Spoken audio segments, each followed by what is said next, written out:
So my family has a history of hair loss. Out of my father's siblings, he's probably the only one who had a little bit of hair, but the rest of his siblings lost their hair early. I'm gonna get in trouble for this, but a lot of my cousins also have hair loss. I felt pretty lucky. I had my hair pretty nice and thick until about age 45. At that time, I started noticing a lot of hair loss. I mean, people were telling me before that I was probably thinning, but I didn't believe it. I was in a hotel and there was a light overhead while I was washing my hands, and I noticed that I could see my scalp pretty clearly, and it was yellow under that light. It's terrible. I wanted to try to do something about that hair loss, and that's when I started taking medical aesthetics classes to learn about non-invasive hair restoration treatments to rejuvenate the scalp.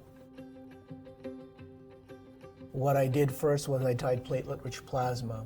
I did a series of 4 of those treatments. One year I did experience some hair growth from that, but I wanted to keep trying different treatments. So finally what I did is I came across something called PEP Factor. I did 2 series of treatments with that. I did 4 treatments over 2 months, and then I stopped for about 4 months because I was just too busy to deal with it again. I came back and did another set of 4 treatments. At about 6 months after that, I took after pictures, and you could see I had some results from it. I think I have good enough hair coverage where I don't think I'll be considering hair transplant at this time. I've been very happy with what I've achieved with that. But I also know that it takes not just those treatments, but ongoing maintenance to really keep the hair loss at bay. So in addition to the regular treatments, I also take minoxidil. I also do finasteride. I also do a nutraceutical. I take a hair supplement tablet to help with the hair growth. So all of those things are things I've done for myself.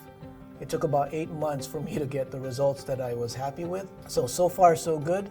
As far as your hair loss journey, I hope I can help you with your hair loss journey. You can see I'm now 50, and it's never too late to start. So just come into the office so we can evaluate your scalp and see if there's any potential for growth.